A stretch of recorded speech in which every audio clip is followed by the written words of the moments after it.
أجمل منك لم ترى كبت عين، وأحسن منك لم تلد النساء، خلقت مبرئا من كل عيب، كأنك خلقت كما تشاء. اللهم صل وسلم وبارك عليه. الآن سنستمع الفصل الثالث من المولد مع البثاث والزاد السيد عبده بمرتي في الاتفاضل مشكورا. اللهم صل وسلم وبارك عليه. ولما أراد الله تعالى إبراز حقيقته المحمدية وإظهاره جسما وروحا بصورته ومعناه،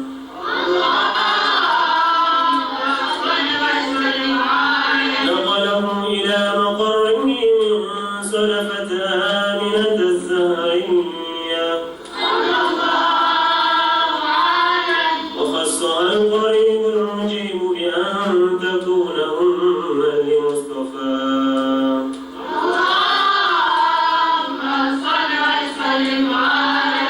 ونودي في السماوات والأرض بحملها لأنواره الذاتية،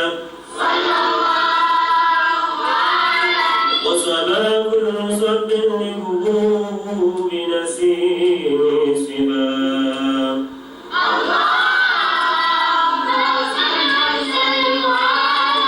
وقسيت الأرض بعد طول جدبها من النبات حللا سندسية،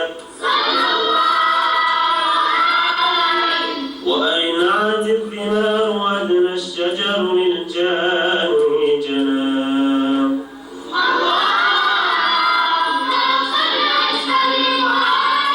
ونطقت بحمله كل دابة لقريش بفصاح الألسن العرب،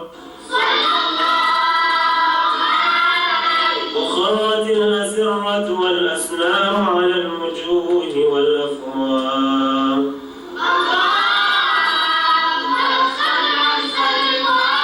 وتباشرت وحوش المشارق والمغارب ودوابها البحرية، واقتست العوالم من السرور كأسا حميابا،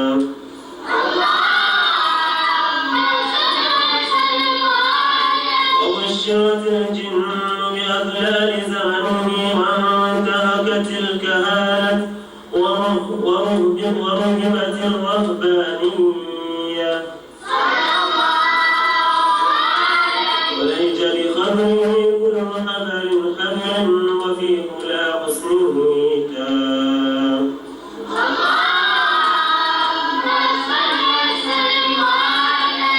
وأوتيت في المنام فقيل لها إنك قد حملت بسيد العالمين وخير البرية، وسميه إذا وضعته محمدا لأنه ستحمد عقباه. عجل اللهم قدره الكريم بعون شديد من صلاة وتسليم. اللهم صل وسلم وبارك عليه وعلى آله. شكرا. الآن سنستمع فصل القيم مع فضيلة الأستاذ أنصار مولانا سنجيني في الفضل مشكورا. اللهم صل وسلم وبارك عليه. ولما تم من حمله شهران على مشهور الأقوال المروية توفي بالمدينة المنورة أبوه عبد الله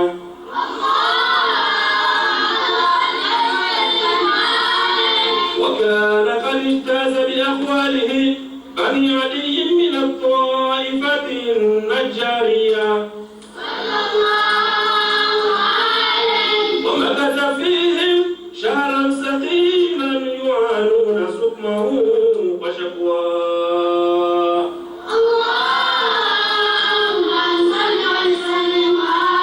ولما تم من حمله على الراجل 9 أشهر قمريا وآن للزمان أن ينجلي عنه صدى.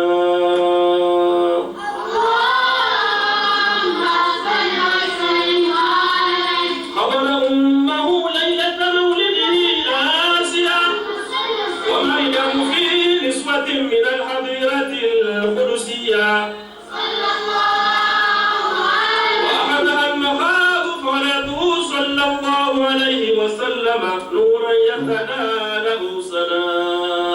صلى الله على محمد صلى الله عليه وسلم. صلى الله على محمد صلى الله عليه وسلم. صلى الله على محمد صلى الله عليه وسلم. يا نبي سلام عليك يا رسول سلام عليك يا حبيب سلام عليك يا رسول الله. صلوات الله عليك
القبر مريم العذراء.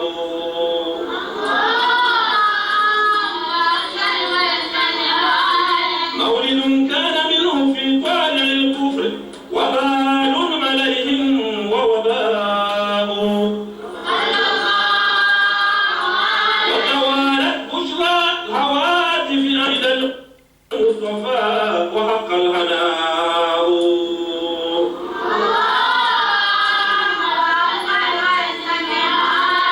هذا وقد استحسن القيام عند ذكر مولده الشريف أئمة ذو رواية وروية.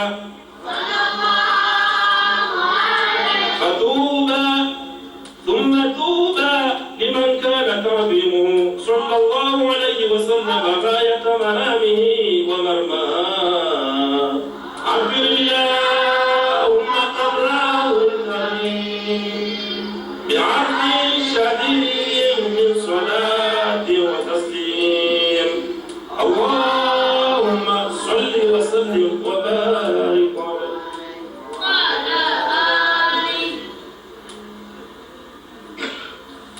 شكرا. الآن سنستمع فصل مرة مع الأستاذ نصر الدين أحمد الشيخ فليتفضل مشكورا.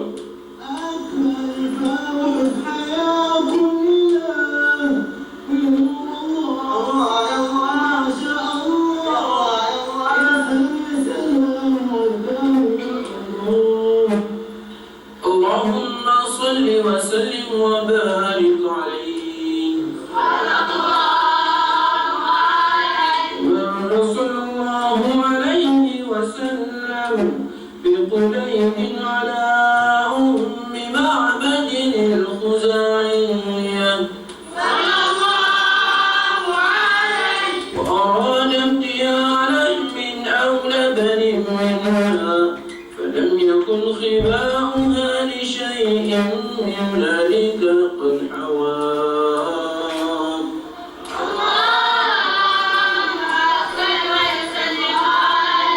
نظر إلى شاة في البيت قد خلفها الجهد عن الرعية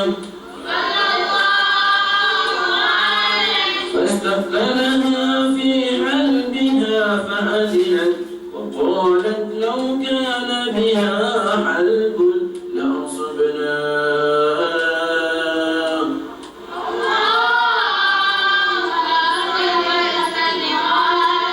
فمسح الضرع منها ودعا الله مولاه ووليه. فضرت فحلب وسقى كلا من القوم وأرواه.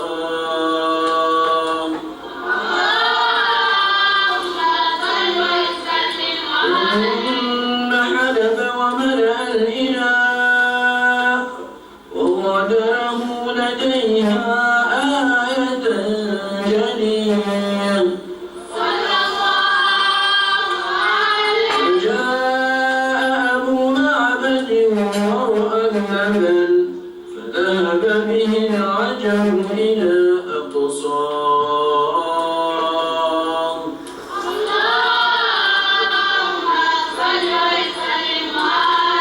قال أنى لك هذا ولا حلوب بالبيت تبر بقطرة لبنية. فقالت مر بنا رجل مبارك كذا وكذا جثمانه ومعناه.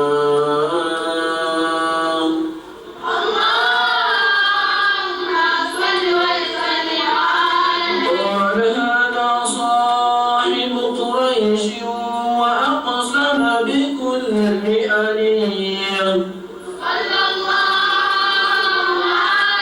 لأنه لو رآه لآمن به واتبعه وداناه.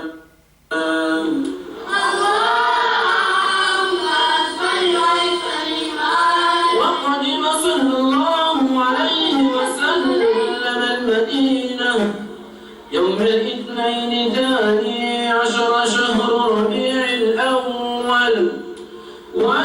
وأشرقت به أرجاؤها الزكية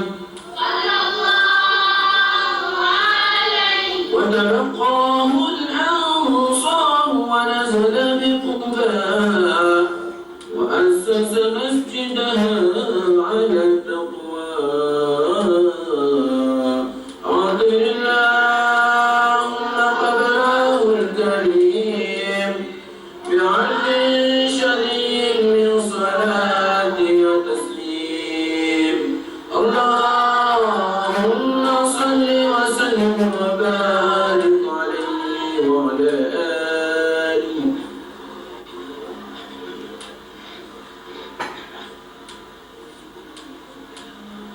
شكرا.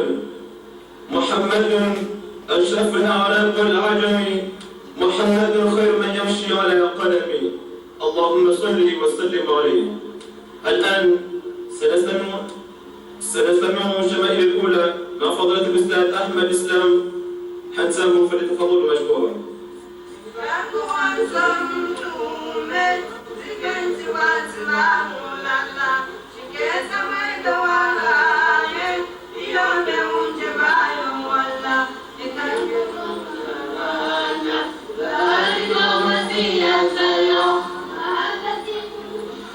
اللهم صل وسلم وبارك عليه. وكان صلى الله عليه وسلم أكمل الناس خلقا وخلقا ذا ذات وصفات سنية.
عظيم الرأس شعره إلى الشحمة الأذنية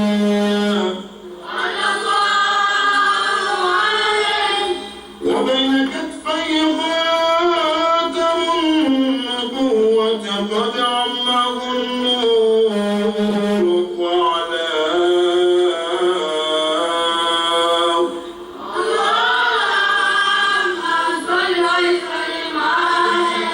وعرقه كاللؤلؤ وعفه من النفحات المسكية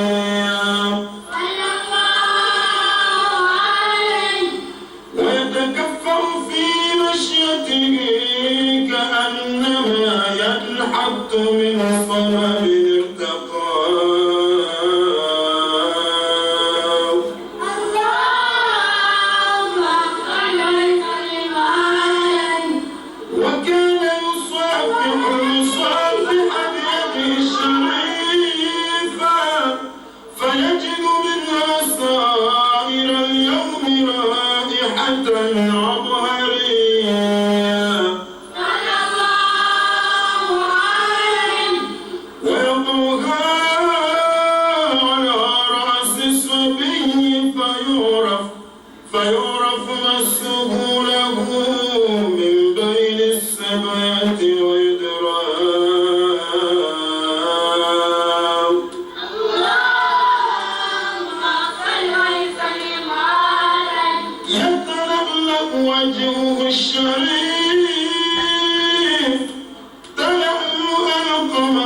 الليلة البدرية يقول ناعت لم أر قبله ولا بعده مثله ولا بشر يرى عذر اللهم قبره الكريم بعرف شديد من صلاة وتسليم اللهم صل وسلم وبارك عليه. شكرا. الآن سنستلم الشمائل الثاني مع الأستاذ مولد عبدو زمداني فليتفضل مشكورا. اللهم صل وسلم وبارك عليه وإن كان